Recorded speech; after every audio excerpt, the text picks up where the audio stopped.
Thank you very much, Chairman. And the very nice lady that was manning the table down there at the back said hello to me and said, "I know you're from the Farmers Journal." And I still find, even around Dublin lately, another lady was getting out of a jeep and she dropped something. I just stopped to pick it up for her and she says, "Oh, you're the farmer's man." So I do say to myself, what the hell have I been doing for the last 14 years? I must have made an awful name for myself for the farmers. First of all, I'm delighted to be here in Glenties for the MacGill Summer School, and thanks to Joe for the invite. Probably didn't expect it was going to be the best day of the year, and I had a lovely drive up this morning, and it's probably an indication of your devotion to the MacGill Summer School that you've all chosen to be inside today instead of being outside. So I'm going to be a little bit provocative, I suppose, and I could start off by saying that I disagree entirely with the topic that's up for discussion today, and said we don't really need any more housing strategies, and it's way too late for a vision for house building in Ireland.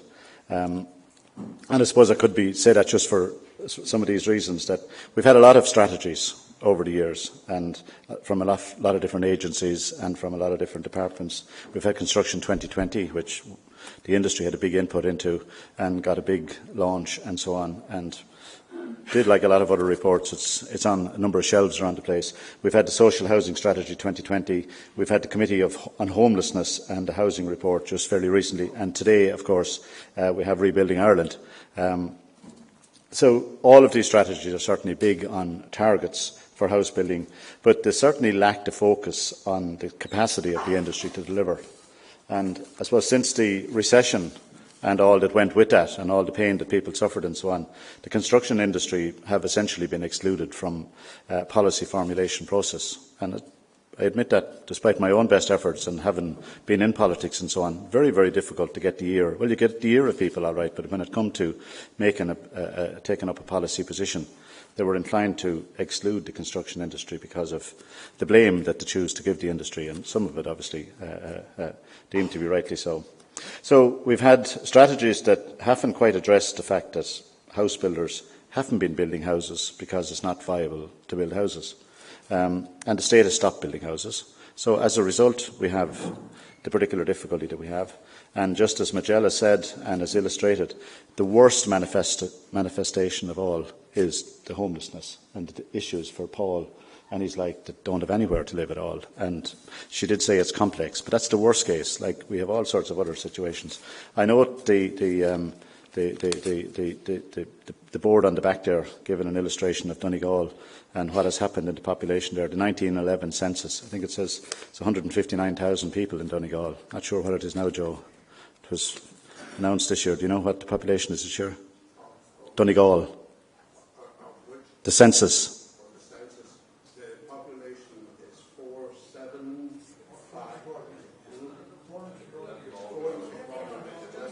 Very good. Well, it was 195,000, but the interesting thing I noted there was 50% of the population lived in houses of 2 rooms or less.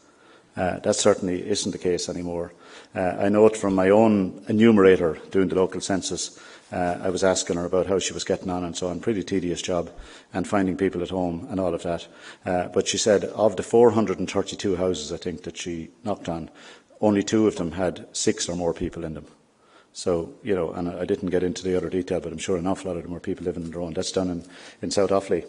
So we have today's strategy that's out, and I was attempting to get on top of it. And with all the leaks and all the speculation about it all morning, eventually it sort of went past the 1 o'clock news before there was any big interviews about it. And I was just joking to Lorcan here about Damien English not being here. He's probably still reading the report, because it runs to 117 pages, and one of my friends down here said he'd get a summary for me, and he summarised it in about 3 lines. But it is certainly very ambitious, and I think that's good, that our Minister and our Government would be very ambitious for the crisis we have. It is aspirational, and you could say that about a lot of reports.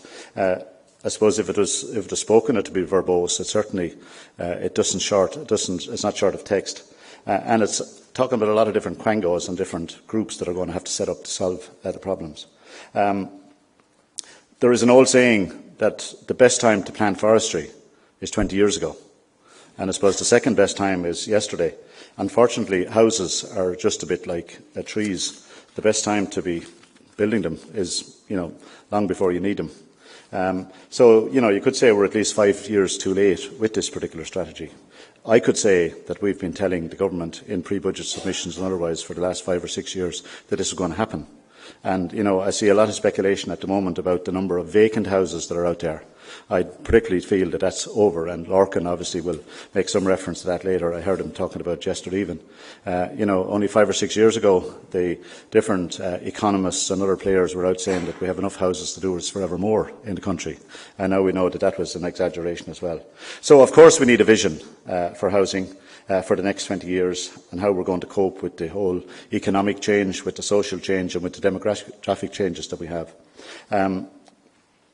But I just give a quick look back and see where the lack of a strategy or the lack of a vision has got us. The 90,000 people that we have on the social housing list. Rents now are currently at Celtic Tiger rates, 15 consecutive quarters of rent increases, and the average rent in South County Dublin is €1,600 a month. The average mortgage deposit in Dublin for a first-time buyer couple is 51,000.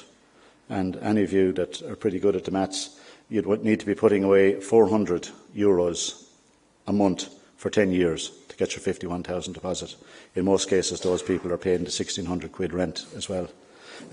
We spent 46 million last year on hotel accommodation for homeless people. That alone would probably build about 150 housing units. And we have 1,000 families and 2,000 children that are sleeping in hotels every night. So it's no wonder that the government have made a major issue to come up with this policy and so on. And all of this is happening in a country that's the fastest growing economy in the EU. In terms of the challenge and in terms of the ambition that's in the programme, last year, in 2006, we built 90,000 houses.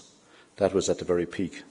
I took over the job in CIF in 2007, and my first claim to fame, Joe, is for the first 72 months, month on month, the Ulster Bank index showed a decrease. So I had a lot of adjusting in the job. Now it's thankfully started in the opposite direction.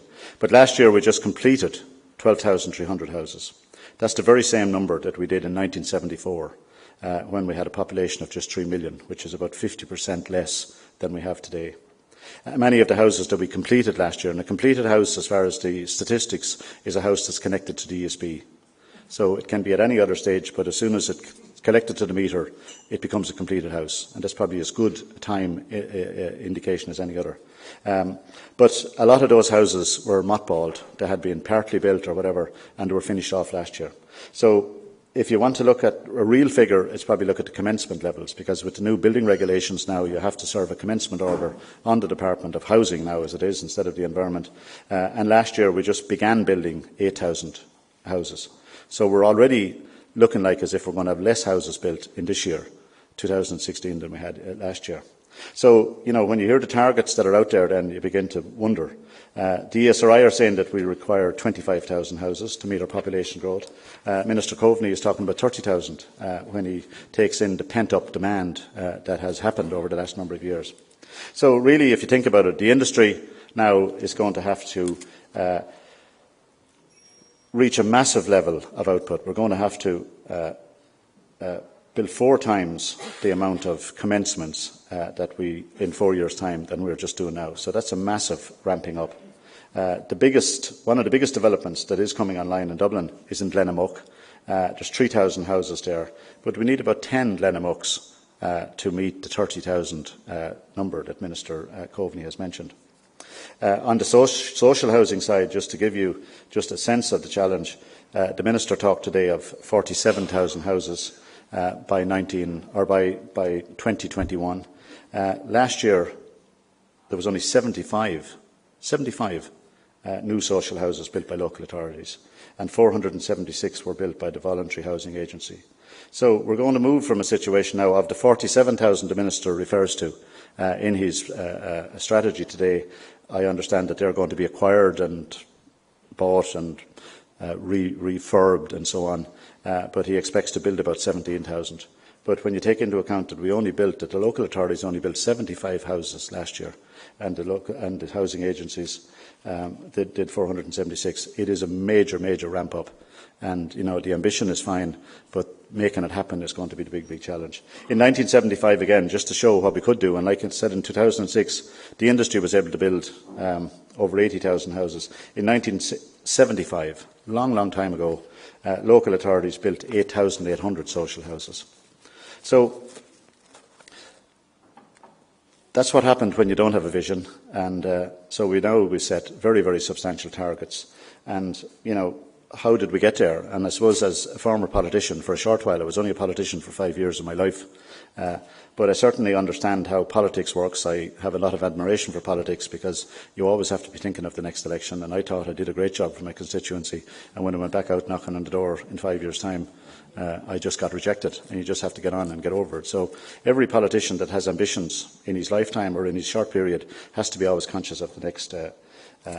And I do believe that the sort of relationship between the industry and politics or government has been broken down in 3 different ways.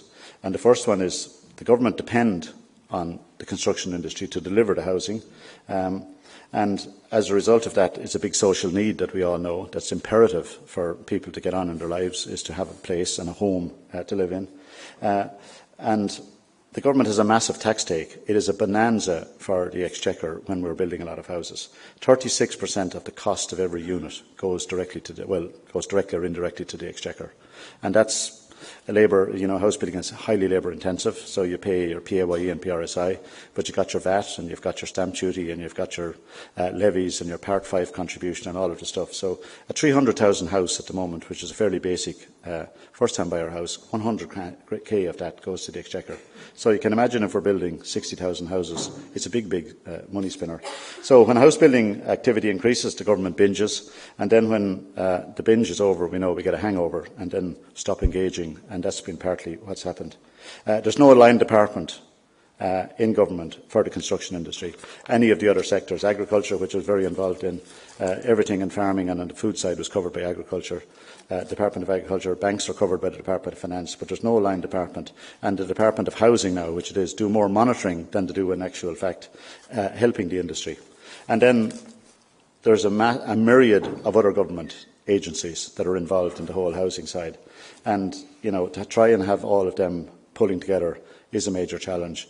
And now we have a Minister for Housing, local government and planning. But it's the very same department and the same civil servants that Minister Coveney has taken over from Minister Kelly.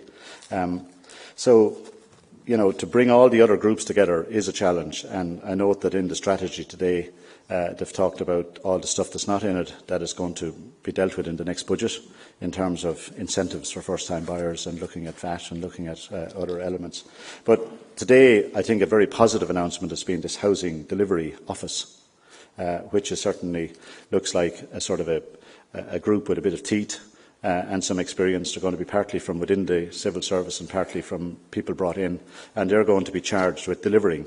And if there are issues, be it with planning, or be it with pre-planning, or be it with the ESB, or be it with the fire department or whoever, that they'll be able to deal with it, hopefully, and different people will have access to ring them up and say, this is what's holding up this particular project. So I can understand, having been in politics, how the disconnect can happen. And certainly TDs currently, government, or even civil servants, don't particularly want to be seen to be supporting house builders because of the legacy issue. And certainly the media has been extremely vigilant in terms of harassing people that would appear to be. The very minute any encouragement or incentive would be suggested, the media would be on a politician's case and say, is this back to the Galway tent, is this whatever. So, that's there. In terms of the scale of the industry, there's about 34,000 businesses involved in construction and construction-related activity. 99% of those are small SMEs.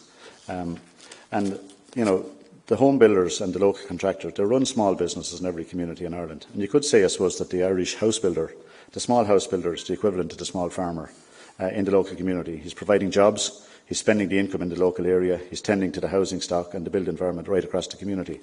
So currently the industry overall is growing substantially. It is certainly on the mend. It now accounts for about 7% of gross national product. That's before we had the recent CSO figures that show we had a massive increase.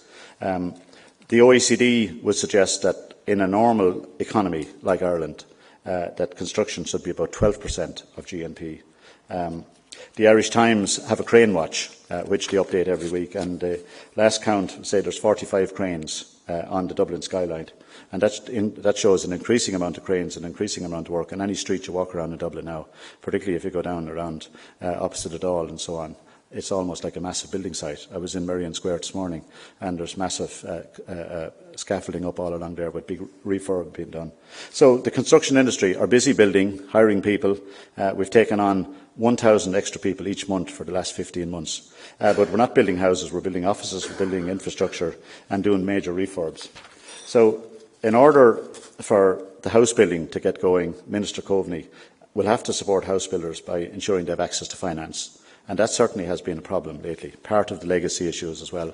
When we went OTT on house building, banks were giving 100% mortgages and 110% mortgages and giving loads and loads of working capital, and then all of a sudden it all changed, and now it's quite impossible. There's moves certainly to speed up the delays in planning, and planning certainly has been an issue, and I appreciate, and I wouldn't suggest for any minute that planning is not very, very important. But on the one hand, the delays that are incurred are massive, and they all add. So there are moves to speed that up, and there's a suggestion that any blocks of units in excess of 100 will go directly to Board Pleanála and should give a speedier result, and certainly we wait and see how that's going to go. Probably the most important aspect of the whole announcement today is just, I suppose, the re-announcement of the 200 million infrastructure fund that is designed to put infrastructure into sites that aren't ready to go. The planning permission has been granted, but they lack either the water, the wastewater or the roads, and certainly that means that they're unviable at the moment. So that sort of fund is very, very important. We do need to see action now. We need to see that fund being made available to local authorities, being paid out, and we need to see the notices going up looking for either the planning permissions for that particular spend or for people to tender to do that.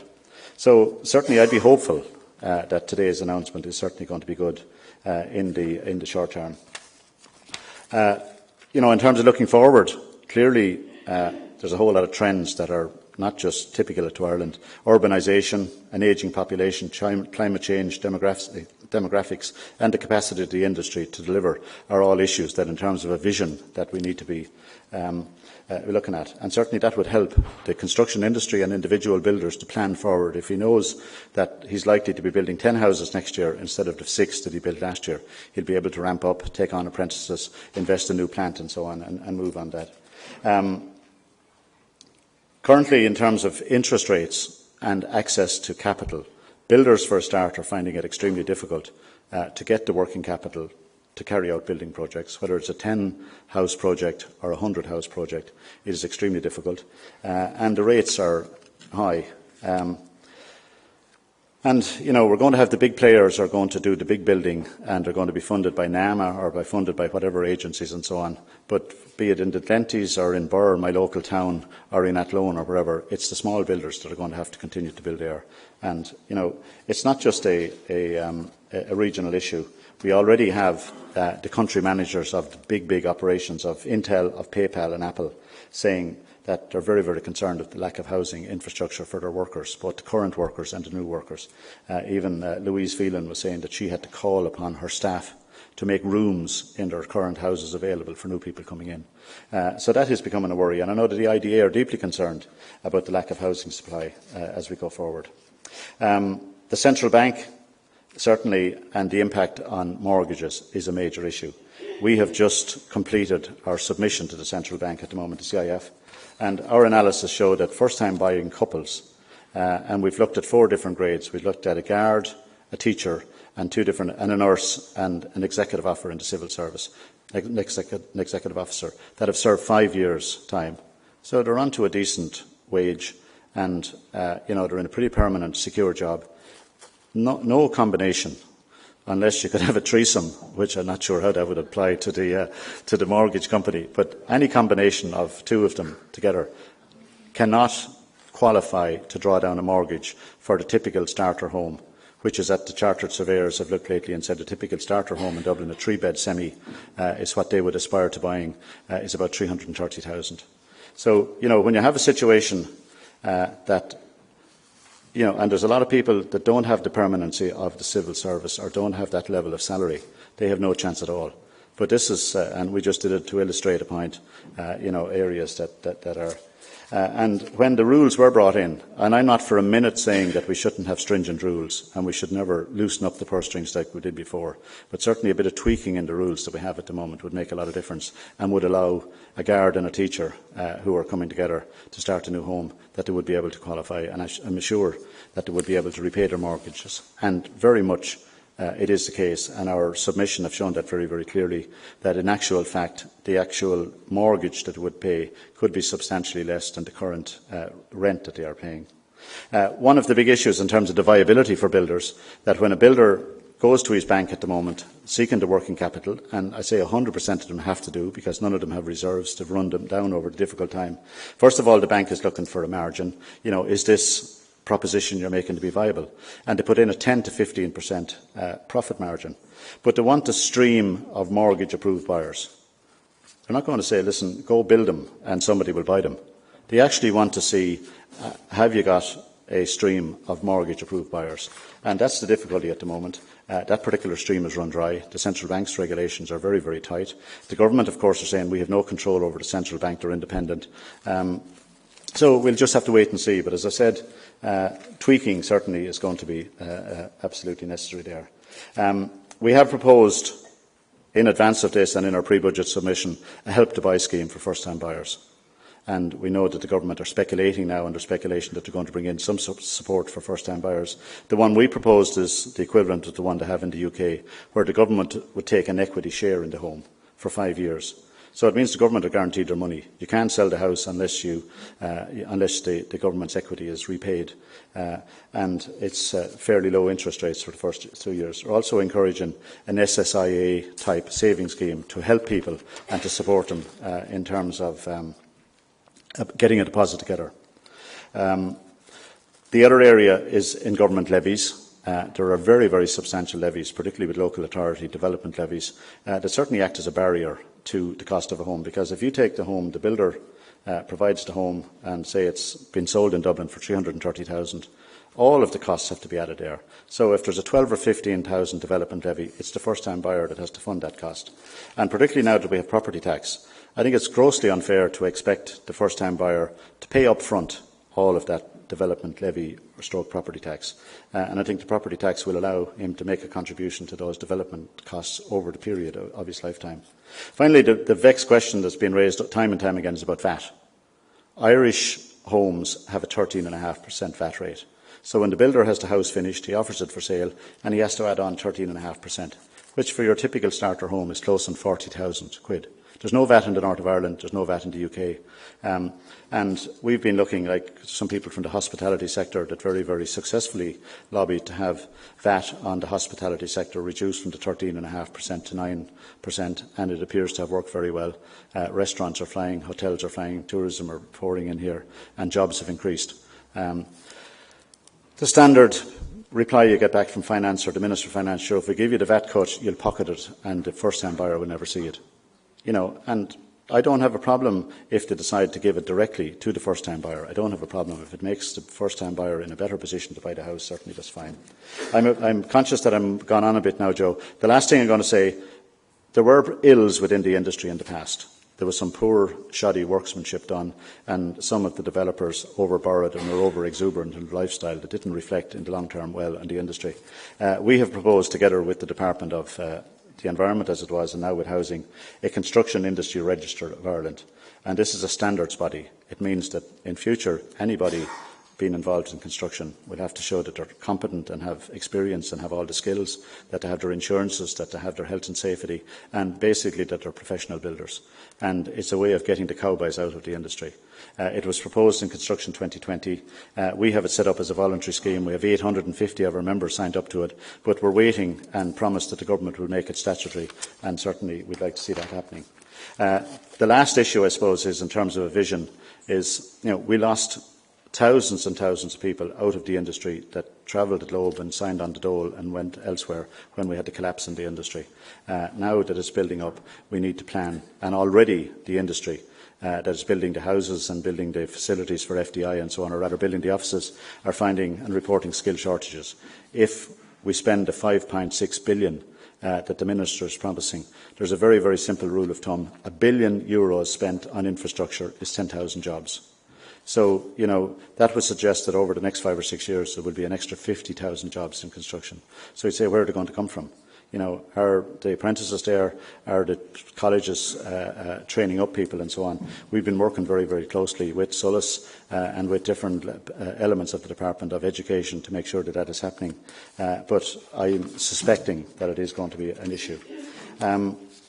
So the last thing, and I think the Taoiseach alluded to is when he was here yesterday evening, we are limited, by the fiscal rules laid down by Europe. And we've had our own national problems there and so on, and clearly we don't want to go back there either. But our housing shortage is a major national crisis, and there is a term at European level, force majeure, that allows countries to overrule and override some of the restrictions that are there. I think if there ever was a cause for force majeure, it is regard to investing in social housing and investing in our housing stock. And I believe I know the Taoiseach has written to Brussels already, and I would hope that he will make progress on that, and that whatever fiscal space we have into the future goes into providing the very, very important infrastructure that keeps industry, keeps social and keeps the whole country alive, and provides a massive lot of jobs as well. So that's all I'm going to say. Certainly if there's, I know Larkin will cover all of the details afterwards. I'm rushing through at this stage and I'm already probably used up lots of my time. But I believe construction can make a major contribution to the recovery of the economy and make a major contribution to the housing crisis that is there. And I would continue to appeal, and we did get very good hearing from the Minister, and one of my colleagues was at the press conference today and said Minister Coveney was extremely impressive with his depth of understanding of every element of his 117-page report. So, I think we have a smart guy that is clued in and that is ambitious as well, and I certainly wish him well for the industry's sake, for the country's sake and so on. So thank you all very much.